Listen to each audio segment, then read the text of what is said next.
আনুষ্ঠানিক তথ্য ছিল না। তখনই তিনি তার সহকর্মীদের ওখানে ডাকলেন আর জিজ্ঞাসা করলেন এটা কোন ধরনের বিমান, এর কোনো ফ্লাইট ডিটেল আমাদের কাছে নেই।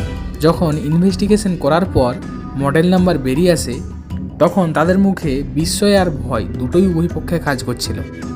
আর সেটা দেখে যে এটা কোনো আধুনিক বিমান না, বরং 1950 দশকের একটি ডগলাস DC-4 বিমান। এয়ার ট্রাফিক কন্ট্রোলে হট্টগোল শুরু হয়ে যায়। কন্ট্রোল তৎক্ষণাৎ বিমানের সাথে যোগাযোগ করে, কিন্তু কয়েক সেকেন্ড তার কোনো উত্তর আসে না। তখন তারা সবাই চিন্তিত হয়ে পড়ে। তখনই একটি কণ্ঠস্বর ভেসে আসে। এটা ছিল আমেরিকান ফ্লাইট 914, যা নিউ ইয়র্ক থেকে মায়ামে যাচ্ছে। আমরা কি মায়ামিতে পৌঁছে গেছি? এটা শুনে কর্মীদের মাথায় আকাশ ভেঙে পড়ল, আর তারা এটা কাঁপা কাঁপা কণ্ঠে জানালো যে এটা মায়ামি নয়,